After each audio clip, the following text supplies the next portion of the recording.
Movie की शुरुआत में हमें एक बच्ची दिखाई जाती है जो कि खून से कवर थी। यहाँ पर कई जानवर भी थे जो कि मरे पड़े थे और बाकी के डरे हुए थे। तभी उस बच्ची को पीछे से किसी औरत की आवाज आती है, जिसके बाद हमें जायून दिखाई जाती है जो कि एक सपना देख रही थी। इसके बाद जायून अपनी कंपनी के कलीग्स के साथ कहीं पर जा रही थी, जहाँ वो बार बार अपने पेट को टच कर रही थी और यहाँ उसे ड्राइवर की हरकतें कुछ वियर्ड लगती है। तभी अचानक से कुछ गैस मास्क पहने हुए लोग बस के अंदर आ जाते हैं और सभी को बेहोश कर देते हैं। फिर वो लोग जायून को लेकर वहाँ से चले जाते हैं। अब जब जायून की आंख खुलती है तो वो एक लैब में थी और उसके पास डॉक्टर बेक बैठी हुई थी। न्यूज में बताया जाता है कि उसकी कंपनी की बस का एक्सीडेंट हो गया है जिसमें सबकी मौत हो गई।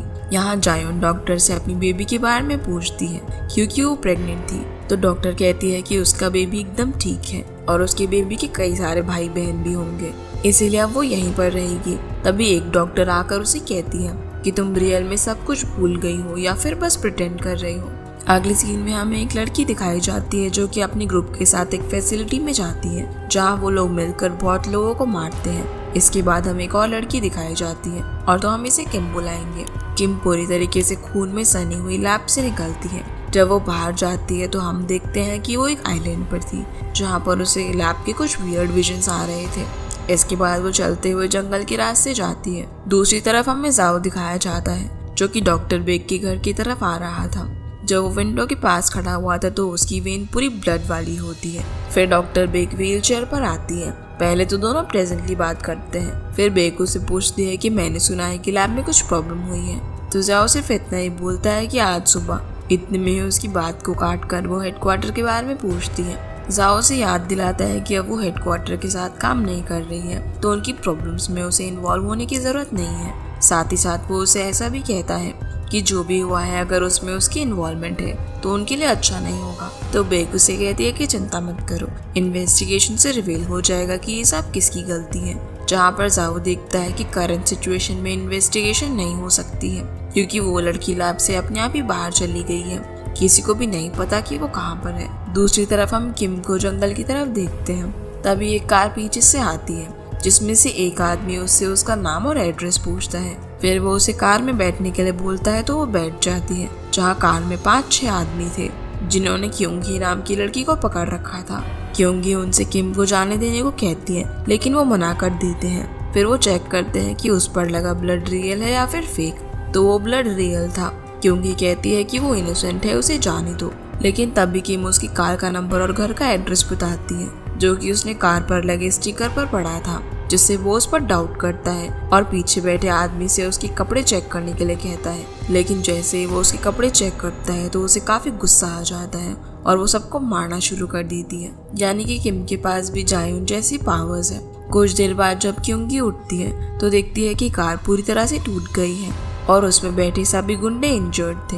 यहाँ किम एक गुंडे को मारने ही वाली थी, तभी क्योंगी उसे रोक देती है, जिसके बाद वो वहाँ से जाने लगती है। पर फिर वो किम को भी अपने साथ ले जाती है और उसके अंकल को कॉल करके उसे ले जाने के लिए बोलती है। थोड़ी देर में अंकल उसे लेने के लिए वहाँ पर आ जाते हैं, जहाँ क्योंकि अंकल को सब कुछ बता ही रही थी।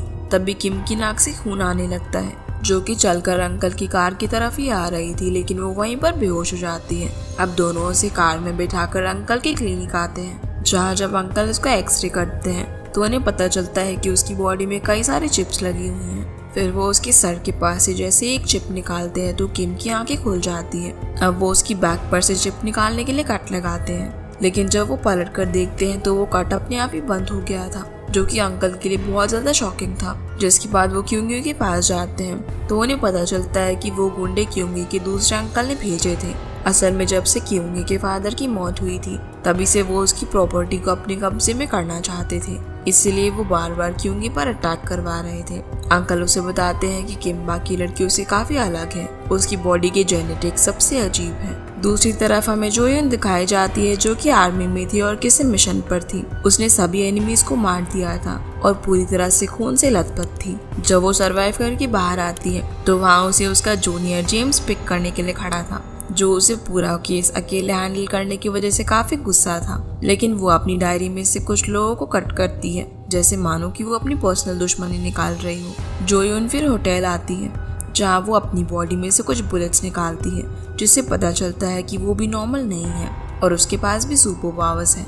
जिसके बाद वो लैपटॉप में कई लोगों को देखती है और उन्हें मेमोराइज करती है। दूसरी तरफ क्योंकि किम को लेकर अपने घर आ जाती है, जो कि एक फार्म के बीचों बीच था। क्योंकि का छोटा भाई जियोन भी वहीं पर रहता था, जो क्योंकि को देखकर उसका मुंह दबाता है, लेकिन किम उसका हाथ दबाने लगती है। अब वो ज्यादा कुछ कर पाती इससे पहले ही क्योंकि उसे रोक देती है। जिसके बाद वो खाना प्रिपेयर करके डिनर करने के लिए बैठते हैं, जहाँ क्योंकि और उसके भाई की लड़ाई हो जाती है। लेकिन इस सब के बीच में किम तो खाना अच्छे से एंजॉय कर रही थी। फिर क्योंकि उसे उसका रूम दिखाती है और रेस्ट करने के लिए बोलती है। साथ ही साथ वो उसे कुछ कपड़े भी पहनने को दे देती है, जिससे किम बहुत खुश होती है। अगले सीन में जो ह्यून और जेम्स डॉक्टर बेक के घर में थे, जहाँ पर बेक उसे लैब में जो कुछ भी हो उसके बारे में बताती है। साथ ही साथ ये भी कि जियोन नाम की एक लड़की का 1 महीने से कुछ भी पता नहीं चल रहा है और उसकी फोटोज लैब में दिखाई जाती है। फिर बेक जो ह्यून से किम को ढूंढने के लिए कहती है, क्योंकि वो बाकियों से बहुत ज्यादा स्ट्रॉन्ग है, लेकिन उसकी वीकनेस भी है। तब डॉक्टर के बताने से पहले ही जो ह्यून कहती है कि उसे जिंदा रहने के लिए लैब की ड्रग्स की जरूरत पड़ती है, जिस पर बेक हाँ बोलती है। असल में जो ह्यून तो इस सब में नहीं पढ़ना चाहती थी, लेकिन 10 साल पहले डॉक्टर बेक ने उसकी मदद की थी, इसलिए वो भी उसकी हेल्प करने के लिए रेडी हो जाती है। फिर बेक उसे एक ट्रैकर देती है, जिससे वो किम की चिप के थ्रू उसे ट्रैक कर सके। अब जब ये लोग यहाँ से जा ही रहे थे, तब भी जेम्स कहता है कि ये आइलैंड बहुत ही बड़ा है, इस पर किम को ढूंढना बहुत ही मुश्किल होने वाला है। लेकिन तभी ट्रैकर किम की एग्जैक्ट लोकेशन बता देता है। तभी वो नोटिस करते हैं कि एक कार उनका पीछा कर रही है, इसलिए वो लोग उसे मिसलीड करके एक डेड एंड पर ले जाते हैं। फिर वो उन्हें क्रैश कर देते हैं। अब जेम्स कार से बाहर निकलकर उन लोगों से बात करता है और कहता है कि तुम हमारा पीछा ना करो, लेकिन वो जेम्स पर कार के दरवाजे से अटैक करते हैं। पर जेम्स के पास भी कुछ पावर्स थी, जिससे वो दरवाजे को इजीली रोक लेता है। फिर जेम्स और उन लोगों के बीच में फाइट होती है, पर इवेंचुअली जेम्स उन सभी को हरा देता है और उनसे कहता है कि वो उसका पीछा ना करे। ये बोलकर ये दोनों यहाँ से निकल जाते हैं। दूसरी तरफ किम रूम में बैठी हुई थी, तभी उसकी नाक से ब्लीडिंग होने लगती है, जिससे उसे काफी तकलीफ होती है, क्योंकि अब उसे लैब की ड्रग्स की जरूरत थी, वरना वो वीक हो जाती। तभी उसे बाहर से कई आवाजें आती हैं और जब वो बाहर जाकर देखती है तो वहाँ पर कार से कई सारे लोग आ रहे थे, जिनसे खुद को प्रोटेक्ट करने के लिए क्योंकि गन लेकर खड़ी हो जाती है। और हमें पता चलता है कि ये कोई और नहीं बल्कि क्योंकि के अंकल गैन और उनके गुंडे हैं। वो ये चाहते थे कि क्योंकि जमीन को उनके नाम करके यहाँ से चली जाए, और ये उनका फैमिली मैटर था, इसीलिए पुलिस भी उनकी हेल्प करने के लिए वहाँ पर नहीं आएगी। फिर वो बोलता है कि तुम्हारे फादर को मरे हुए भी अब काफी टाइम हो गया है, इसीलिए अब इस जमीन को मुझे दे दो। क्योंकि बोलती है कि मेरे फादर को भी तुमने ही मारा और तुमने हमें काफी टॉर्चर किया। तभी जियोन भी बाहर आ जाता है और वो क्यों के पास जाने की कोशिश करता है, लेकिन गुंडे उसे पकड़ लेते हैं और वो लोग उन्हें थ्रेटन करने लगते हैं। गैन अब यहाँ पर उसे एक कॉन्ट्रैक्ट देता है और उसे उस पर साइन करने को कहता है, जिसके लिए क्यों एग्री नहीं होती और वो गैन की इंसल्ट करती है, तो एक गुंडा उसे मारता है। अब जब जियोन उसे बचाने के लिए आता है तो गुंडा उसे भी मारता है। जब गैन के कहने पर एक गुंडा क्यों को मारने वाला था, तभी उन्हें किम छत पर दिखाई देती है, तो वो लोग उसे नीचे उतरने को बोलते हैं और वो जंप लगाकर नीचे आती है, जिसे देखकर सभी लोग डर जाते हैं, क्योंकि वो इतना ऊपर से कूदने के बाद बिल्कुल ठीक थी, जिससे सभी लोग हैरान रह गए थे। फिर वो क्यों के पास वाले गुंडे को मारकर बाढ़ में फेंक देती है और जाकर जई उनको भी बचाती है। अंकल ज्ञान ये सब देखकर काफी डर जाता है और अपने गुंडों से किम पर अटैक करने को बोलता है, लेकिन किम सभी गुंडों को बहुत मारती है और उसके सामने कोई भी टिक नहीं पाता। आखिर में वो गैंग के पास जाकर उसे भी मारने ही वाली थी, लेकिन क्योंकि अंकल को वहां से जाने को बोलती है और वार्निंग देती है कि जमीन की तरफ कभी भी आंख उठाकर मत देखना। जिसके बाद सभी लोग वहां से चले जाते हैं और किम की ऐसी सुपर पावर्स देखकर जियोन भी काफी शॉक था। अंदर जाकर क्योंकि उसे दवाई लगाती है, जहाँ वो किम के बारे में उसे सब कुछ पूछने लगता है। अगले सीन में हम जियाओ और जो ह्यून को एक सेमेट्री में देखते हैं, जहाँ हमें पता चलता है कि ये दोनों एक दूसरे को जानते हैं और 10 साल पहले तक दोनों साथ में काम किया करते थे, पर जो ह्यून ने काम को छोड़ दिया था। जाओ से बोलता है कि वो यहाँ पर डॉक्टर बेक की कहने पर आई है, लेकिन अगर वो उसके काम में इंटरफेयर करेगी तो वो उसे भी मार देगा। जो ह्यून से बोलती है कि वो यहाँ पर किसी के लिए भी नहीं आई है। ये बोलकर जेम्स के साथ यहाँ से चली जाती है। दूसरी तरफ हम किसी ब्लैक ग्रुप के सारे लोगों को साथ में देखते हैं, जहाँ वो अपनी सिबलिंग्स को ढूंढने के लिए जा रहे थे।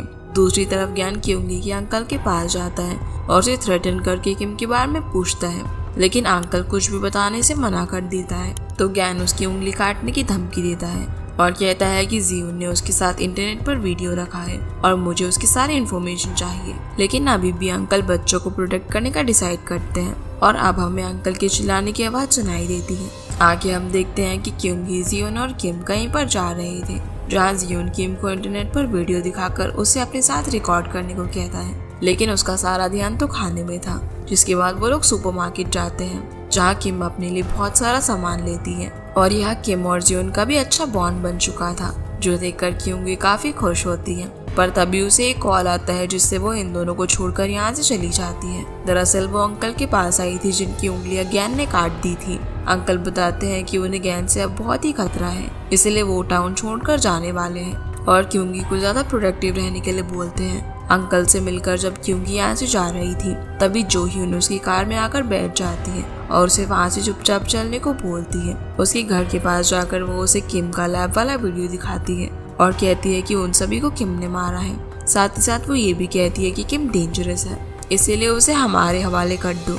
क्योंकि भी ये सब देखकर काफी डर जाती है और उसकी बात मानने को तैयार हो जाती है। दूसरी तरफ गैन अपने गार्ड के साथ ऑफिस में था, तभी उसे किम से रिलेटेड किसी का फोन आता है और जब वो अपने रूम में जाता है तभी कोई उसके बॉडीगार्ड्स को मार देता है और हम देखते हैं कि ब्लैक ग्रुप के लोग यहाँ पर आ गए हैं। गैन को लगता है कि वो उसे मारने के लिए आए हैं, इसलिए वो उनसे जल्दी से उसे मारने को बोलता है, वो भी बिना टॉर्चर करे। पर इन सब की बड़ी बहन शिन कहती है कि वो यहाँ पर गैन को मारने के लिए नहीं आए, बल्कि वो तो उससे किम की इन्फॉर्मेशन लेने के लिए आए हैं, जो देने के लिए वो मान जाता है। वहीं फार्म में अब क्योंकि काफी डरी हुई थी और जोयन की प्लान को एक्सेप्ट कर लेती है, लेकिन किम को अपनी पावर से ऐसा फील होता है कि पास ही में कोई लड़की है जिसके बारे में वो उन दोनों को बताती है। लेकिन जियोन कहता है कि यहाँ पर तो कोई भी नहीं है और यकीन दिलाने के लिए उसे छत पर लेकर जाता है, जहाँ हम देखते हैं कि जोयून का पर्सनल स्नाइपर किम को शूट करने के लिए रेडी था। साथ ही उनकी घर के बाहर गैन फिर से आ जाता है, जिससे क्योंग भी गन लेकर बाहर आती है, लेकिन इस बार वो बिना कुछ भी सोचे समझे उसे शूट कर देती है। ठीक उस समय पर स्नाइपर भी किम को शूट कर देता है, जिससे पूरा घर डिस्ट्रॉय हो जाता है।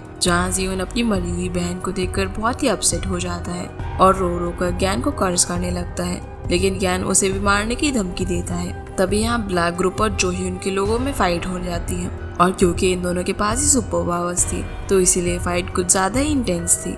इसी बीच जब गैन जियोन को शूट करने वाला था, तभी वहाँ पर जोह्यून आ जाती है और उसे ही शूट कर देती है। साथ ही उन्हें ये भी पता चल जाता है कि किम वहाँ पर नहीं है। इसी बीच जब ये सब देखकर गैन के लोग यहाँ से जाने का ट्राई करते हैं, तो शिन अपनी पावर्स का यूज करके फैंस को हवा में उड़ा देती है और सभी को उसे स्टैप करके मार देती है। जेम्स और जोयून भी उन्हें शूट करने लगते हैं और अपनी पावर्स का यूज करके उनकी बुलेट को डॉज करते हैं। एक बार तो जोयून शिन को स्टैप भी कर देती है, लेकिन वो नाइफ को कैजुअली बाहर निकाल देती है, मानो कि उसे कोई पेन ही ना हुआ हो। दूसरी तरफ जब जोयून उसे शूट करती है तो उसकी फिंगर्स ब्लास्ट हो जाती है, लेकिन देखते ही देखते वो अपनी फिंगर्स फिर से ग्रो कर लेती है।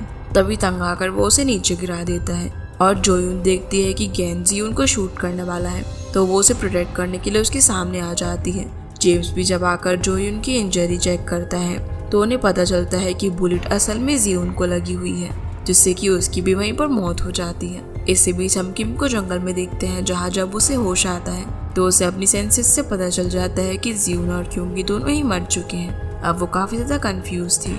तभी सियोन वहाँ पर आती है और उसके साथ में किसी की डेड बॉडी भी थी। वो अपनी सुपर स्पीड का यूज करके किम को स्टैप करने वाली थी, लेकिन किम उसका ही नाइफ उसके सर में स्टैप कर देती है, जिससे तुरंत उसकी मौत हो जाती है। वहीं फार्म पर जियोन की मौत के बाद जेम्स देखता है कि वो लोग तो चारों तरफ से फंसे हुए हैं, जिसके बाद वो शिन और टैंग से लड़ते हैं, जहाँ टैंग अपनी सुपर स्ट्रेंथ से जेम्स को पंच करता है, जिससे वो कार के शीशे में जाकर फंस जाता है। जोयून उसे रोकने के लिए स्टैप करती है, लेकिन वो भी जल्दी से हील हो जाता है।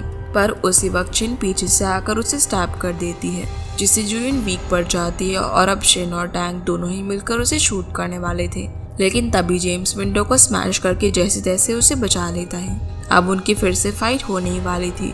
तभी वो देखता है कि किम वहाँ पर सियोन की डेड बॉडी को लेकर आ रही है, जहाँ वो क्योंगी और जियोन को मरा हुआ देखकर दुखी होती है। और जब टैंक को पता चलता है कि वो भी लैब में ही बड़ी हुई थी, तो वो उसे अपनी सिस्टर कहकर खुश होता है, लेकिन किम उसके हाथ को एक्सप्लोड कर देती है। फिर जब वो अधमरे गैन को मारने ही वाली थी, तभी योंगवू उस पर कार फेंक देती है और आकर उससे फाइट करने लगती है। लेकिन किम की पावर बहुत ज्यादा थी, इसलिए वो योंगवू के माइंड को कंट्रोल करके उसके हाथ से ही उसे मार देती है। इसी बीच टैंक अपना हाथ फिर से ग्रो करके उसे मारने के लिए आता है, लेकिन वो छोटा सा टॉर्नेडो क्रिएट करके उसे उसी में ही मार देती है। फिर वो अपनी पावर्स का यूज करके शिन को मारने ही वाली थी, लेकिन तभी कार में से एक औरत बाहर आती है जो बताती है कि वो सब भाई बहन है। किम भी उन्हीं की सिस्टर है और वो अपनी माँ के पीठ में ही सभी लोग साथ में थे। फिर वो किम को साथ में चलने के लिए बोलती है क्योंकि वही उसकी मदर से उसे मिला पाएगी। ये सुनकर किम जाने के लिए एग्री हो जाती है, लेकिन जाने से पहले वो क्योंग और जियोन को याद करती है। तभी वो वुमेन उसे इंजेक्शन देकर बेहोश कर देती है। आखिरी सीन में हम डॉक्टर बेक को देखते हैं, जिन्हें पता चलता है कि टीम को किम मिल गई है और उसे लेकर वो लोग लैब में वापस आ गए हैं। यहाँ में लैब के अंदर जियोन भी दिखाई जाती है और इसी के साथ ही मूवी यहीं पर खत्म हो जाती है।